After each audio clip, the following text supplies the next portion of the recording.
Hello, everyone. I'm Michael Marchuk. Welcome to the Transform Now podcast. Our guest on this episode is Susie Alegre. Susie is a leading international human rights lawyer who has worked for NGOs and international organizations around the world on some of the most challenging human rights issues of our time. She's a legal pioneer in the field of digital rights and is a senior fellow at the Center of International Governance Innovation and a research fellow at the University of Roehampton. Susie's also the author of the book Freedom to Think, which is a fascinating book on the power of governments and tech companies to manipulate how we think.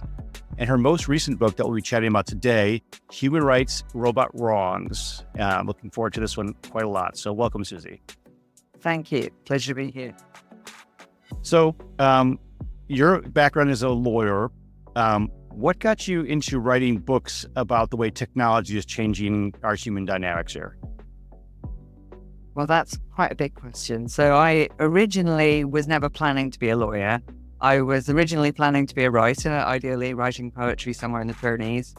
But while working in the Spanish Basque Country, I came across people working on the Northern Irish peace process and on peace process more generally using human rights in their civil society work. And that's what really turned me into a lawyer, if you like, was realizing how important the law is for molding our societies. And so fast forward 25 years as a lawyer, I suddenly realized that there was a potential of bringing both aspects of my life and my passions together. So working on human rights and technology, which had started from a security perspective following 9/11, and then moved into very much broader social perspective following things like the Cambridge Analytica scandal and what that kind of revealed of the ways that technology manipulates our societies.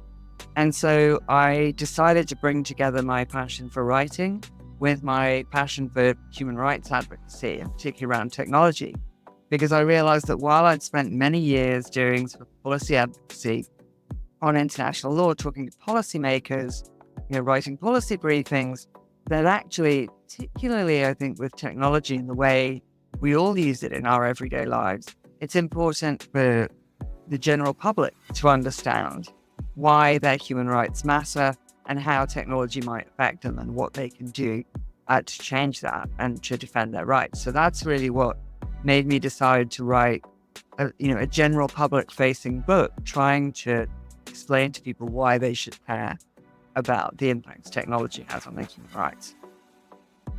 That's fascinating because, again, the first book was amazing and the second book was equally amazing in a slightly different perspective. So I really appreciated both of them. So one of the things that folks are getting more concerned about as they see the rapid advances in technology we see with ChatGPT and their various versions and the various other models that are out there is this concept that we are going to be creating a sentient AI. And I really, really appreciate how you put that in perspective with relating it to dogs. So can you kind of give us a story about how you see dogs and their sentience, and then how that person's injury kind of led you to see this? Yeah, I mean, well, dogs seem to pop up all the way through, maybe because I'm a dog person. I mean, I like cats too, but I admit to being a dog person. But one of the cases that I found really fascinating from the European Court of Human Rights about what are called positive obligations on states. So generally, human rights stop states from violating our human rights, but they also put an obligation on them to protect our human rights from each other or from companies, or in this particular case, from dogs. So it was a case that was brought by a woman and then by her family who had been attacked by a pack of wild dogs in the Romanian capital of Bucharest. And she was given life-changing injuries as a result of this attack and took her case ultimately to the European Court of Human Rights, saying it was a violation of her right to privacy and her right to physical integrity because the Romanian government failed to address the wild dog situation. And so clearly it wasn't the Romanian government that had done anything specifically to result in her injuries. It was their failure to act to get these dogs in check. And to me, that's really an excellent metaphor for big tech and the way that it is affecting our human rights, and this idea that, well, what can governments do, and is it their responsibility to regulate? In cases where the result of failure to regulate is violations of people's human rights, then absolutely under international human rights law, states have an obligation to put in place the laws and to take the actions needed to protect our human rights. Well, I thought it was interesting too, because the way you phrased it was the dogs were sentient, but not responsible. Yeah. Can you kind of tell us a little bit more about that? Absolutely. I mean, that is, again, this sort of argument about who's responsible for AI or for whatever AI might do.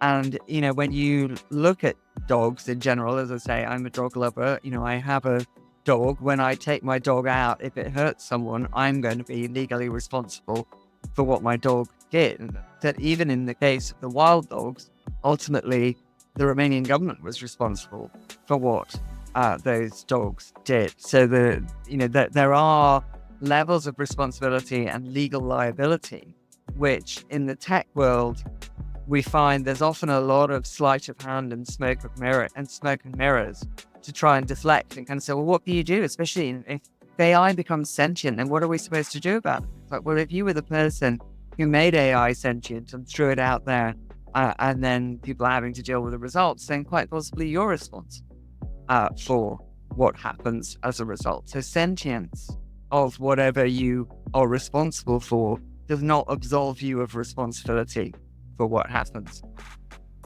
That makes a lot of sense. And we're always having AI interact with us in one way or another, even if it's as simple as going through some of those recommender algorithms.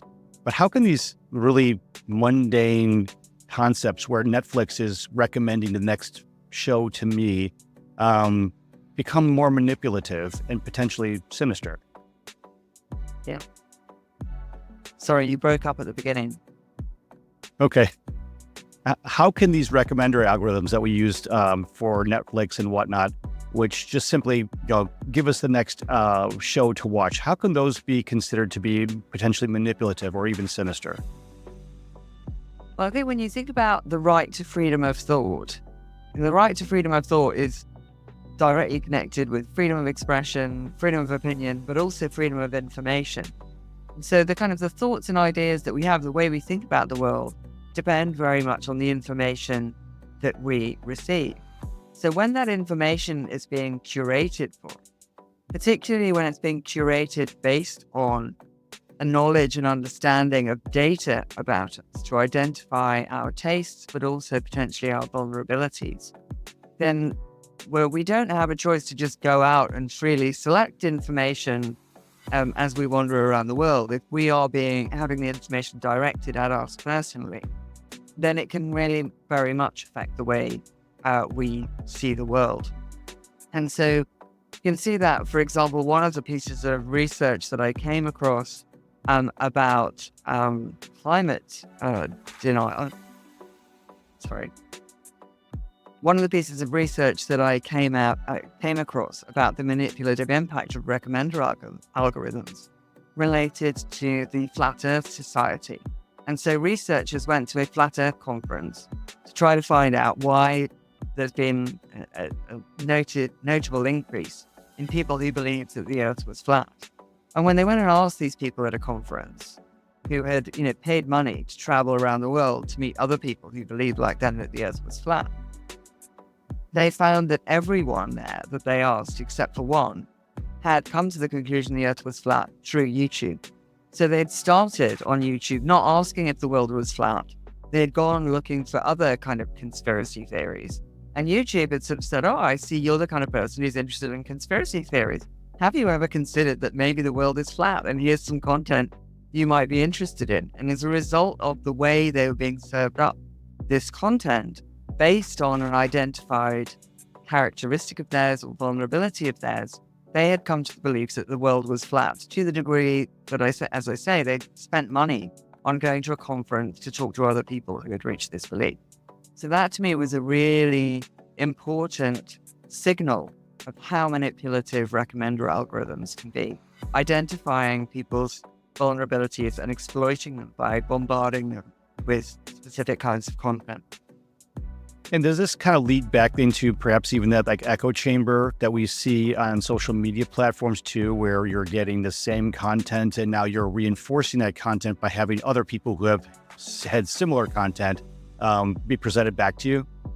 It absolutely does, but I think it's beyond the echo chamber. I think, the echo chamber happens to a degree. Obviously, that happens even in real life. You talk to your friends are people who tend to think and believe what you think and believe. And so, the social media would be like an application of that. This is something that's quite different because it's very much targeted. It's not just a random experience. And I mean, one example that I came across that really shocked me was, when a friend who has a teenage son looked up my first book, Freedom to Think, on Amazon. In the, here's something you might like recommended, were the quotes of Andrew Tate. That was what was being served up. You won't be surprised to hear that when I look on Amazon, I don't get recommended the quotes of Andrew Tate.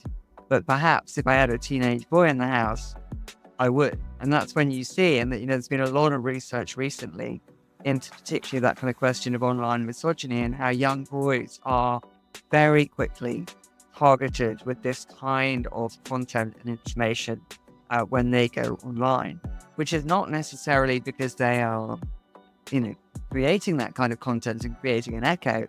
It's just because they are the target audience. They are the kind of people that this content is designed to target.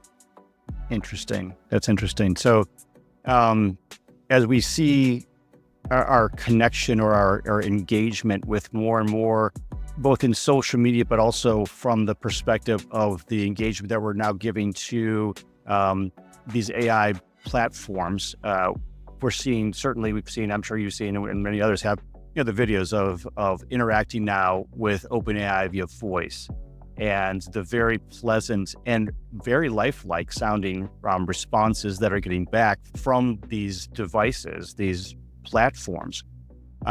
So much so that people are starting to find emotional connection to it. I mean, it's not unlike the movie Her, right? But like dogs, we can love them, and we can bring the dog thing. We can love them, we can train them, we can pet them, they can be our best friends. But they can also be trained to attack and fight and, emotionally damage us or physically damage us if they're, whatever. So there's this back and forth between the positives of, owning a dog. You get certain positives, but also the negatives. There are the potential negatives that you have to be careful of while you own your dog. Do you see that same kind of connection or the emotional connection thing being used in a positive and a negative way within this AI platform as it relates to people perhaps who are lonely or needing care, or potentially those people who are looking for things that would be socially unacceptable? I think the really big difference between the dog and the AI is that the dog is not owned by a corporation generally. And that is, I think, is the really fundamental difference. And it's something that, I've seen, which to me is just a horror show, people advertising AI dogs as kind of the future of pet ownership.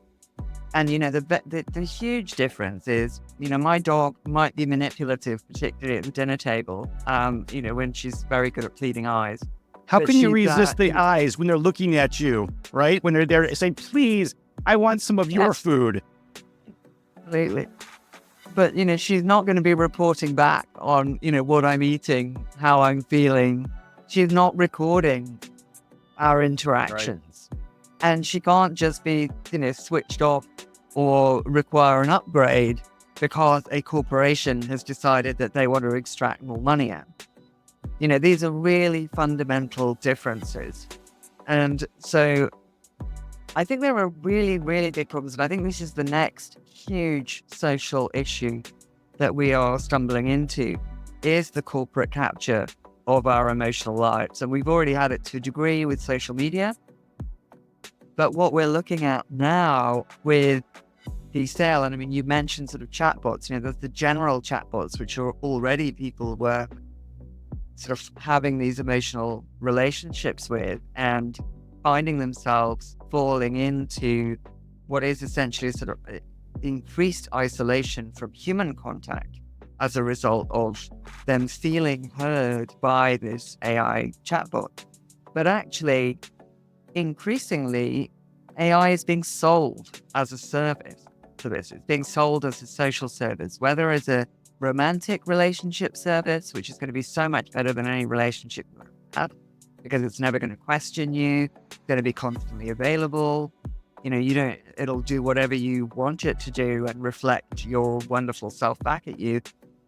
Or for friendship. I mean, we're now seeing, wearables being sold as a way to have this friend who'll be constantly with you, who will, text you to distract you from whatever human contact you might be having at the time, to make some kind of pointless comment. So I think we're getting into a really dangerous territory of allowing corporations to replace our human networks and to replace our support systems in ways where clearly, once we are emotionally reliant on these services, you'll be stuck having to pay whatever's required to keep your relationship alive. And I think that, the potential for exploitation is just exponential. And once we have lost, the potential to connect with other people, it will be incredibly hard to reverse that. And what you can see now is that there's a very obvious trend to selling these services to younger people, who may then never really have the opportunity to understand the complexities and difficulties of making human relationships. That makes sense. So one of the things is there a flip side to this, though, for perhaps older generations or elder care type of things, where it may not be as nefarious because those folks tend to have a lonelier existence just because of their mental state? I think that's one of the areas where, care robots are being developed. But again, what they've seen for example, in Japan, where there's a lot of money into developing care robots to deal with the kind of demographic crisis.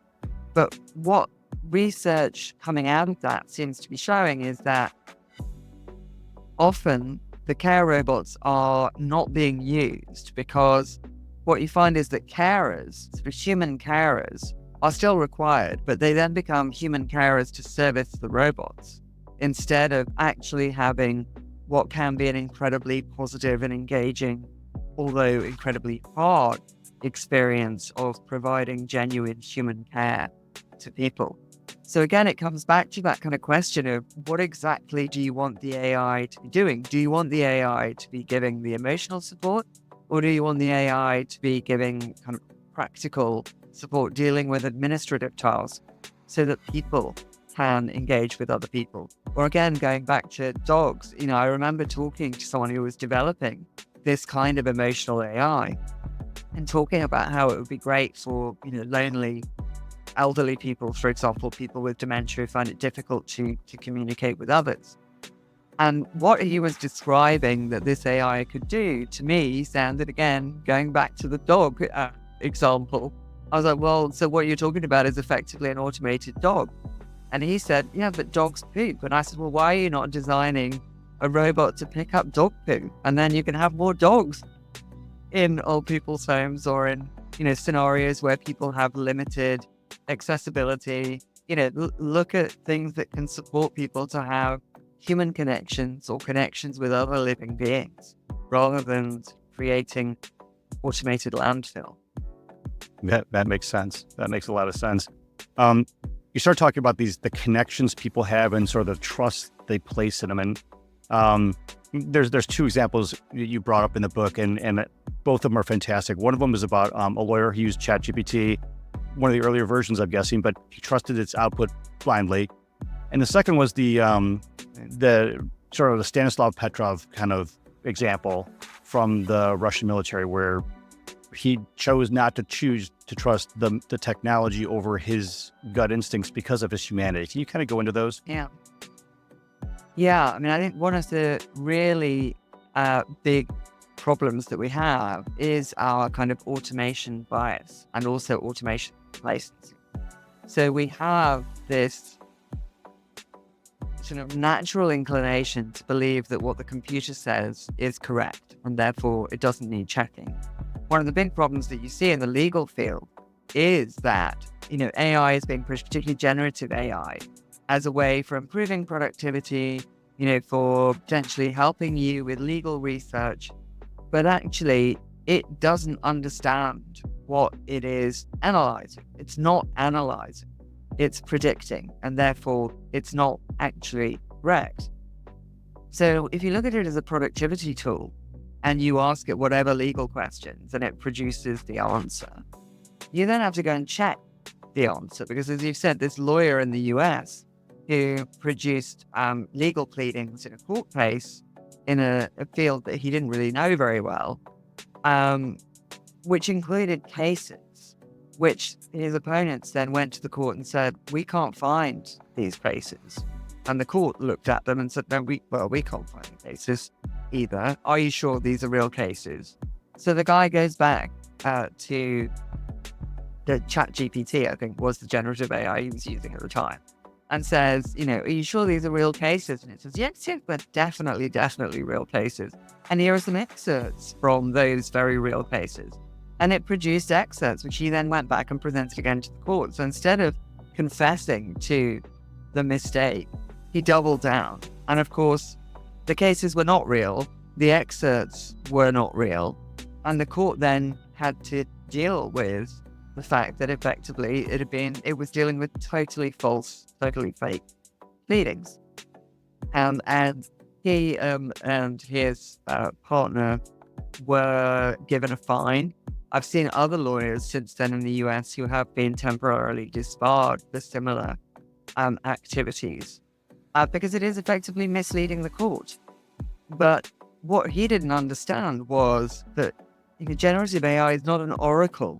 It is just a probability predictive device. Doesn't understand what it's reading.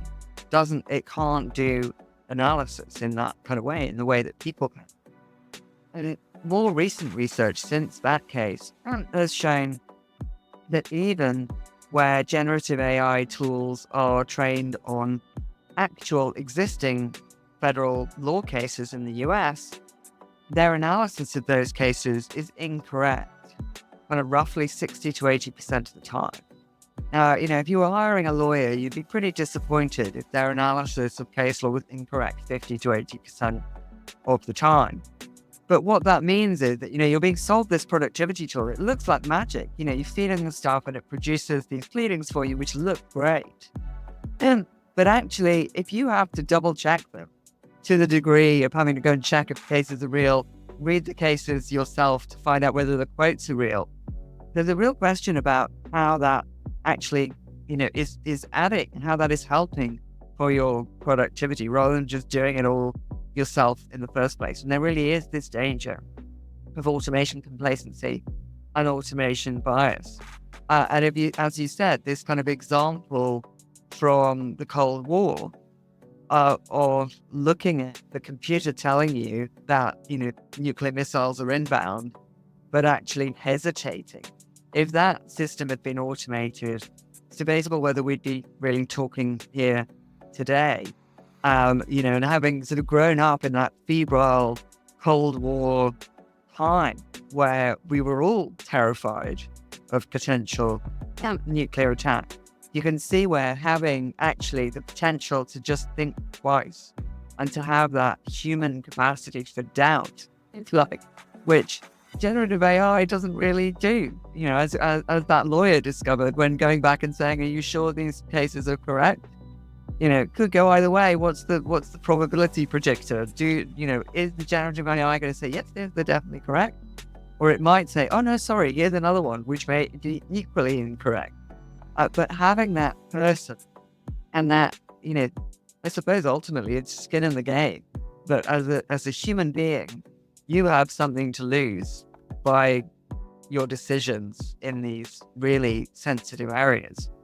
The AI, a generative AI, just, follows its predictor. It has nothing to gain or lose out of those decisions. And so I think it's really important to have that human aspect, general decision making. I think it was a very apropos pun you used there, having skin in the game. Yeah. This is it's very true. So with all these engines that we've got out there, there's so many different models that are being used right now and developed and trained and whatnot. I know this is an still emerging issue that's still not really well decided, and that's the whole idea of copyrights and training.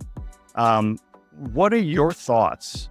Again, this is still wide open, so there's nothing definitive about this, but you certainly have a much better view than perhaps someone like me, who's not in the legal field. What are your thoughts on these copyrighted materials that are being used to train AI models from what I guess we consider publicly available sources? Well, it's hugely problematic. And even if something's publicly available, that doesn't mean that it's available for any use.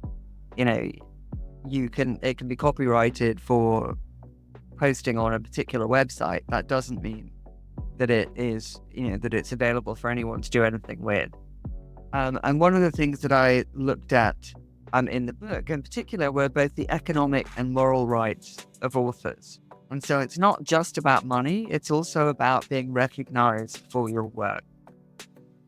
And as you said, that legally, there are many cases going on, particularly in the US, less so in the UK. I think copyright law varies across different jurisdictions. So whatever happens in the US will not necessarily dictate what happens elsewhere. One of the really big challenges, I think, for authors and publishers, or authors in particular, of addressing what does feel like a huge violation of both moral and economic rights, because potentially AI is being sold as a replacement for human creators. I mean, that is what the narrative has been over the last year or two in particular. So you're talking about a replacement for people who already are seeing massively shrinking incomes. So for example, in the UK, between I think about 2018 and 2022, median writers' incomes went down from £10,500, his professional writers' incomes from £10,500 to £7,000. And I mean, frankly, £10,500 was already not the minimum wage. So we're looking at tiny incomes of people who are being crushed by massive corporations. And so bringing legal cases, in many cases, is not really a practical option. So while we are seeing particularly publishers, but also high-profile authors and class actions happening in the US, in other jurisdictions where you've got less access to justice, or where the costs associated with bringing cases are prohibitive, very, very hard to actually bottom that out necessarily in the courts. But what I do think is we're going to see different jurisdictions taking different regulatory approaches to protecting creators' rights. And I think, I saw one example, I'm not sure where it's at now, but certainly in France, they were, while I was writing the book, working on a bill that looked to try to protect creators' rights and protect economic rights of creators, even if there were then opportunities for them to opt in, for example, for their work to be used to train models. I think one of the other big challenges is where authors have published with publishers, whether that's academic publishing or journalism or elsewhere, and are now finding that those publishers are going into agreements and selling their back catalogues to be used to train AI, in ways that when those authors signed their contracts or submitted their work were unthinkable. And I think we're going to see a lot of court cases developing around that. So I think it's a very unsettled area. Clearly, as a writer, it's something that's really disturbing, because it's, what then is the end game? What is the point of creating and publishing? But I think we are also starting to see, particularly in image protection online, the use of technology and other ways that creatives and technologists are working together to fight back, to protect their work. So we're seeing, for example, tools that can protect images online to stop them being scraped to train these models. So there's one called Glaze. And at another level, another tool called Nightshade, where if the models scrape your images, they will effectively be poisoned. So this tool, starts to then corrupt the models that have downloaded or scraped this material without consent. And so we're starting to see a kind of Luddite fight back, if you like, sort of breaking the models where they are taking people's content. And I think we're going to see a lot more of that. And there are also non-profits and foundations starting to work. So there's someone called Ed Newton Rex who's set up a foundation starting to look at developing models without unlawfully using copyrighted material. So I think there's everything to play for. I think it's very unsettled, as you say, at the moment. And I think we'll probably see different outcomes in different jurisdictions. So I have a question related to that. I mean, most of us who are listening to this podcast have gone to school and have had to read potentially some classic literature or even some modern literature as part of our school projects. And oftentimes those books were available at our library or distributed by the school that we attended. We didn't own them, the school did. But the ideas and the materials, certainly in textbooks, but even in the literature books, were things that helped shape the way that we now create and develop our own content. Is there any analog between that kind of learning and the learning that these models are doing? I don't think so. I mean, for one of the great things that I've discovered as an author is that actually I get paid for the kind of copies that get made in schools. And I get paid for library takeouts as well. So, there's no parallel in those terms. But if you take out the resource question, the way that you interpret and understand work that you're reading and how that affects how you think is affected by your whole human experience. It's affected by your personality, which tells you what you're interested in finding out about, but also affects what you take away from something that you and all your classmates are learning about. It's filtered through your human experience.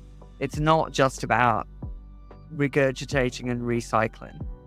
And so I think that is a really, really fundamental difference.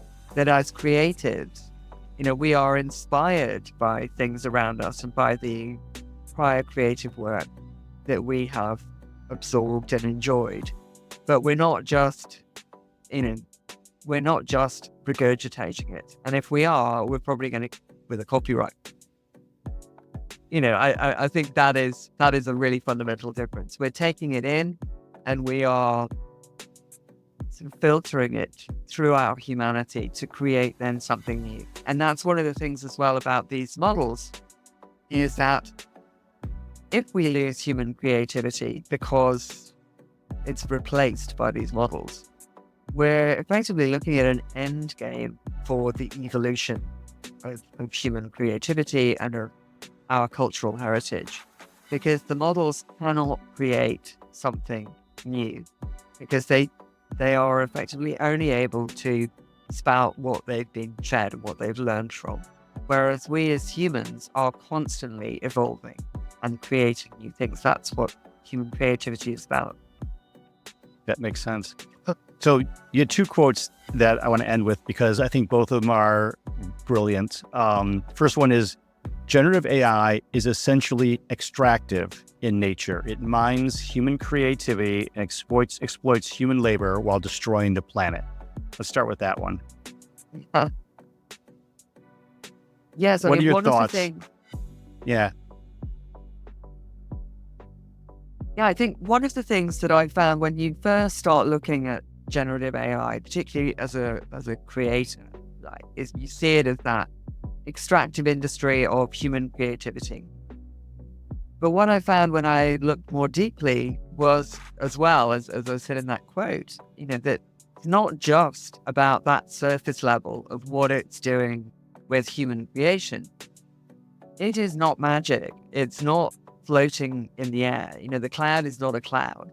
This is all being driven by power and water.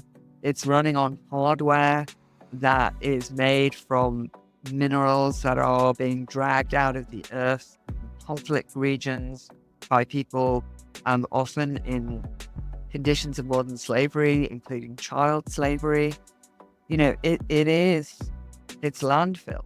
It's being dragged out of the earth. It is then being built into huge data centers, which are being run with power and water that are depleting areas that are already parched, and then creating massive amounts of electrical waste, which are, being pushed back out options of the developing world, either for sort of toxic recycling, again, for people in really serious working conditions, or being put into landfill, leaving these toxic minerals and chemicals seep out into the earth to kind of destroy generations of people.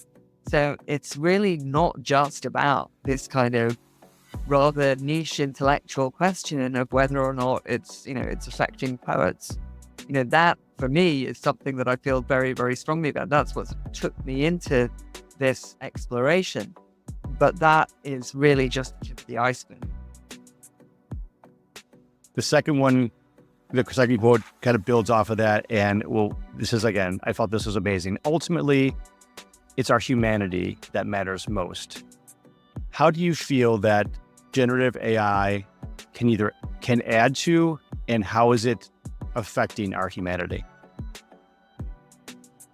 Adding to our humanity, I'm not really sure about generative AI.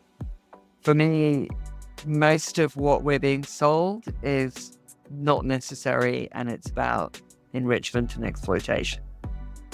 There are clearly ways in which AI more generally can be used, for example, in medicine or in climate modeling. There are very clearly incredibly powerful uses for AI writ large that will help us as humanity.